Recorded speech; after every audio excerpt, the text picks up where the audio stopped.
On la ressent aussi chez lui, elle est logique, elle est palpable chez beaucoup de ses coéquipiers également, c'est pas le seul. Ça passe là, bas avec le centre d'Elouani. Bon ballon, le but il est là, avec 100. C'est ce qu'on appelle un changement gagnant, parce que le garçon est au jeu depuis 1 minute, il n'a pas touché le ballon encore. Et le premier qu'il reçoit, c'est pour faire 0-1. On avait petite cause, grands effets, 2 erreurs. La première de Boukamir, qui doit être calme et pas dégagé en sortie comme ça. Voilà, et la seconde, c'est l'incompréhension entre Dragsness et lui. On va la revoir, je ne sais pas si on va... Ouais. Ici, il ne peut pas... Il doit être là entre Dragsness et Bernier. Puis après, pour Maguire, c'est trop tard. Quand le ballon rebondit comme ça, on ne peut pas perdre un duel comme ça sur une rentrée en touche et se faire avoir... Beaucoup trop facilement aussi. Ouais. Domo qui retrouve le numéro 77 molenbeekois. Camara, c'est bien joué de la part d'Ilay Camara. Camara peut-être pour se présenter face à Tobolay San, c'est goal. L'ouverture du score de Michael Biron. C'est 1-0 pour le RWDM. Comme lors de la manche aller, il trouve le chemin des filets face aux universitaires. Juste avant le cap de la demi-heure, super travail d'Ilay Camara qui retrouve en retrait Michael Biron. C'est 1-0, mais on va revoir ici. Super boulot, regardez-moi ça, une feinte à la Romelu Lukaku comme face à la France en Nations League pour ceux qui s'en rappellent. Et ensuite, ce petit ballon en retrait et il parvient à dévier ça parfaitement, la balle qui termine dans le petit. Parce que Mathieu Martens, là, il avait l'occasion de vraiment se promener dans la surface. Maziz, nouveau coup de coin. Pour l'instant, ils n'ont pas encore donné grand-chose, les cornéalo-vanistes. Maziz, il est bien donné, c'est goal. L'égalisation de HL. On le disait, les coups de coin n'avaient pas encore donné grand-chose. Et c'est le coup de casque d'Ewad Platings qui vient faire un partout. De nouveau, un but encaissé de la tête pour le RWDM. On sait que dans le jeu aérien défensif, c'est pas l'équipe qui affiche le meilleur bilan. Regardez-moi ici aussi. C'est un petit peu trop facile, c'est René Adelaide qui est au marquage au départ, mais qui finalement en fin d'action n'est pas vraiment là pour le gêner. On le revoit ici. C'est trop... Un moment crucial, où on veut impérativement marquer, mais où il ne faut pas encaisser. Alors que vous le voyez, remporter un voyage vers la Ligue 1, c'est qu'il fait sûrement plus chaud qu'ici. Il suffit d'aller sur le site pour remporter des places. Koita, bien joué avec Ito. Ito, est-ce qu'il va tenter sa chance? Le lob! Ça finit au fond! Est-ce que ce soir, on peut l'appeler le crack Ito? Eh bien, peut-être bien. Le japonais qui vient faire lever toutes les foules, tous ces supporters qui sont venus ici pour fêter les 100 ans. On le disait, c'est 10 minutes fatidiques où il ne fallait pas encaisser juste avant le retour au vestiaire. Et ça a été parfaitement bien joué ici par Manuel Zemal. Koita, la petite passe. Et... De Courtrai avec Bruno, c'est pas trop mal donné, mais malheureusement tout le monde est au deuxième poteau, donc compliqué. Ouh, le contact ici, très très rugueux. Lorenz Visser qui laisse jouer. Les Malinois qui vont avoir une possibilité. Vandenberg qui décide de ne pas sortir. Antonio qui va conclure, c'est goal. C'est goal pour Malines. La contre-attaque éclair des Malinois. Et quoi de mieux pour Bill Antonio que de fêter son nouveau contrat jusqu'en 2027 par un but. Et quelle rapidité dans l'exécution. Il y a quand même un contact au départ de cette action qui m'a l'air litigieux. On va revoir le ralenti très certainement. Vandenberg donc qui ne peut pas sortir cette première occasion courtrésienne nette, cadrée. Ouais, contact quand même très très rugueux. Antonio. Mauvais timing sur ce ballon.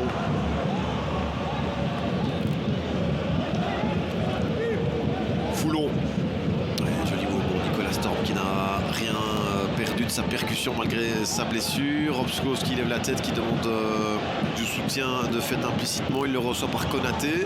Konaté, Fluke, très actif depuis qu'il est monté au jeu. Patrick Fluke, le centre. Oh là là, le but de Gag. Et le but de Gag, est-ce qu'il est validé? Apparemment pas, le ballon serait sorti avant le centre-tir de Patrick Fluke. Mais quelle bourde en attendant de Tom Vandenberg. La musique retentit ici derrière les casernes, les anciennes casernes malinoises, mais il n'y aura pas de 2-0. Je me demande quand même ce qu'a voulu faire Tom Vandenberg là-dessus. On revoit l'effort de Patrick Fluke, l'accélération et un pénalty sur un malentendu quelque part. Ça aurait été souhaitable pour Courtrai, mais qui ne s'en sort pas offensivement. Bien au contraire, le ballon perdu. Nicolas Storm avec ce dribble plein de surprises et ce bon service pour peut-être le 3e but. La frappe contrée, c'est goal, ouais, ça rentre. Le nouveau venu, Bilal Bavdili.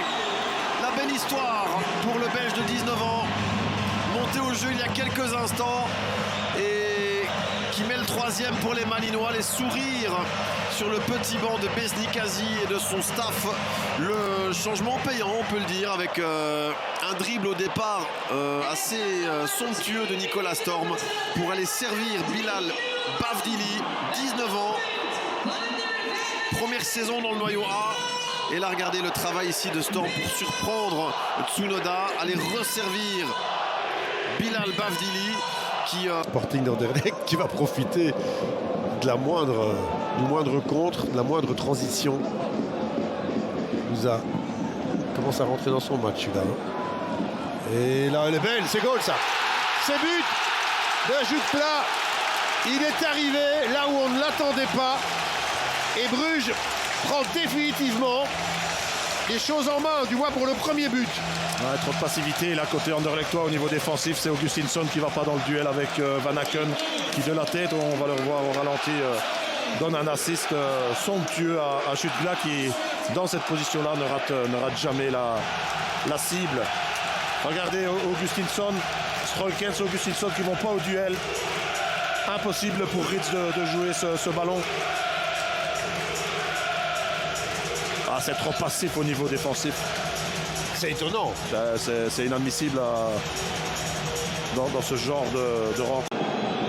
Non, mais il ne faut pas qu'il fasse la faute non plus. Mais voilà, c'est ce qu'on craignait un petit peu du côté brugeois, c'est que Bruges, voilà, Van Aken l'a bien compris, c'est l'un des premiers à sortir. Mais ça joue bas, ça joue peut-être trop bas.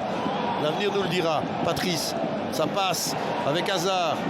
Oh, qui débeau ce ballon. Et la tête aussi, elle est belle. Avec l'égalisation de Vasquez. Mais évidemment, Bruges jouait trop bas. Avec le nombre d'Anderlechtois, finalement, c'est pas une surprise. C'est pas immérité, Marc.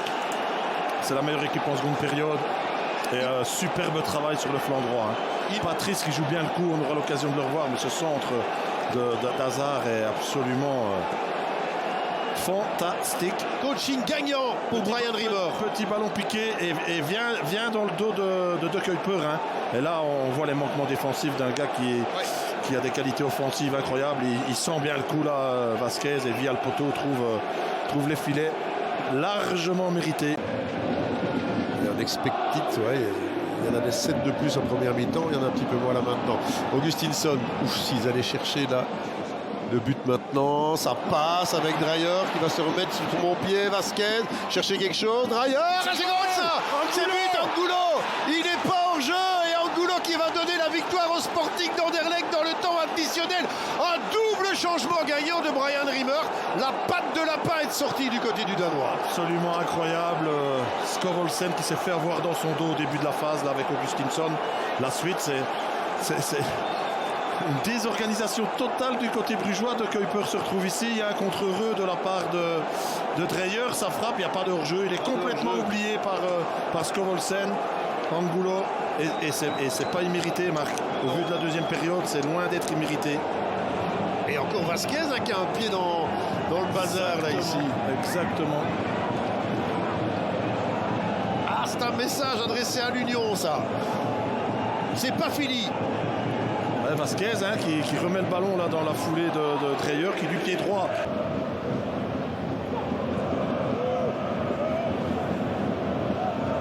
Regardez encore une fois, Julien Dessart, fort seul, qui a le temps de lever la tête.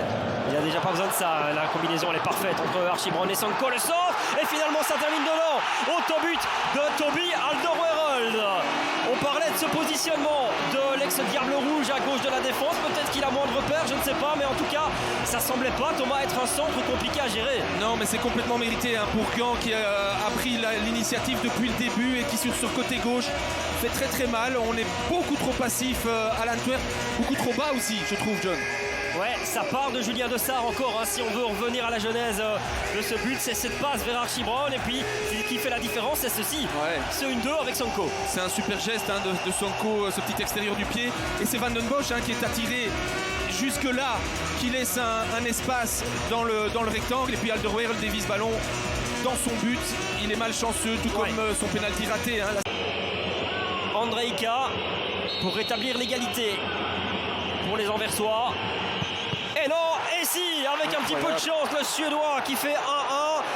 C'est bien payé pour le Great Home parce qu'il n'en menait pas large dans ces 25 premières minutes. Et c'est pas de chance pour Daniel Schmidt, Daniel Yabuki, vous l'appelez comme vous voulez, les deux sont corrects.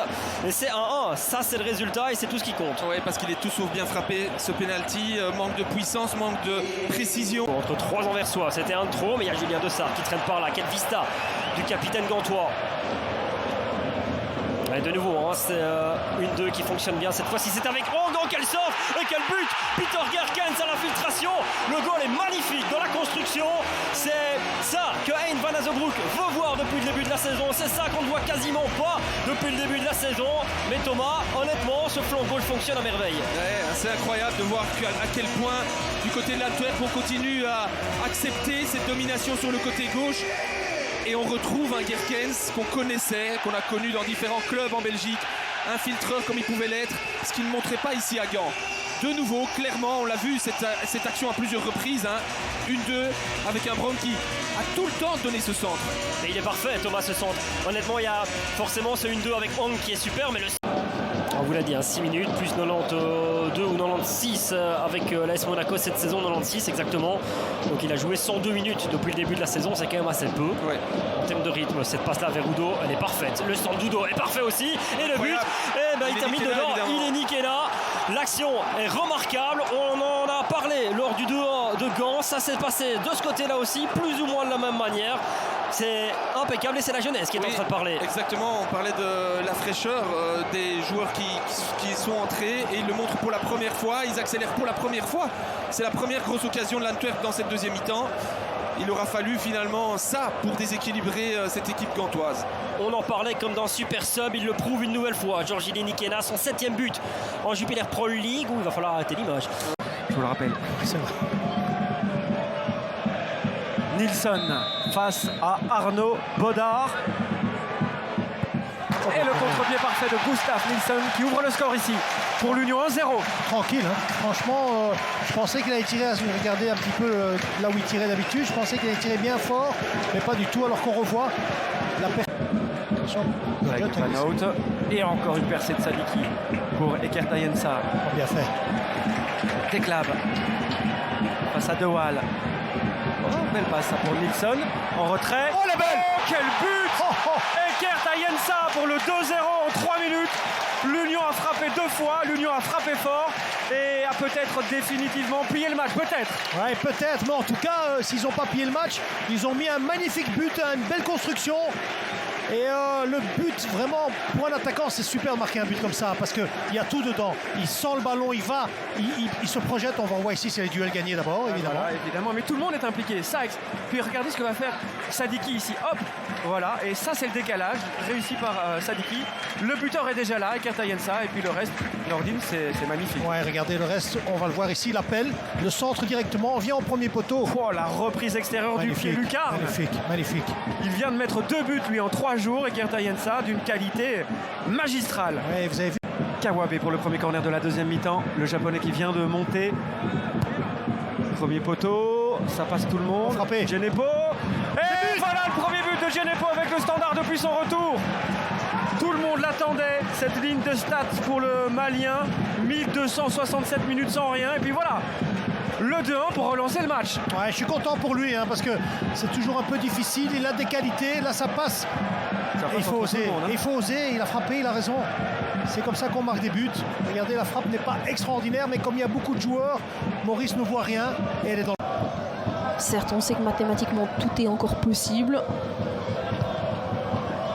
Mais dans l'état actuel des choses, si le classement devait s'arrêter aujourd'hui, eh bien, il ferait partie de ces 4 équipes. Minda. Attention, Kevin Denke. Et voilà le but.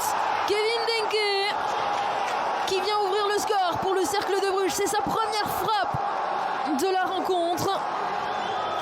Et il permet aux Brugeois de prendre l'avance. Il aura été patient. Et ce n'est pas anodin, hein. Si certains pensent qu'il partira pour plus de 30 millions d'euros, il lui faut pas 10 occasions à Kevin Denke. Et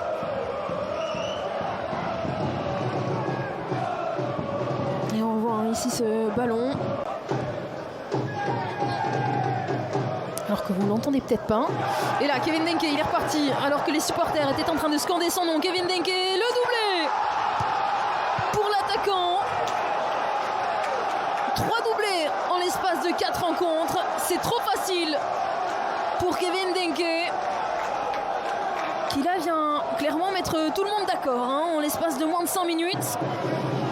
Il vient vraiment de mettre le Cercle de Bruges dans un fauteuil. Et on disait, hein, qu'il allait avoir un petit peu plus d'espace laissé. Encore une bourde de la défense de Penn. Et puis derrière, Kevin Denke. Faut pas lui donner ce genre d'occasion. Encore une fois, il en profite. 68 minutes de jeu. Et déjà un doublé pour Kevin Denke.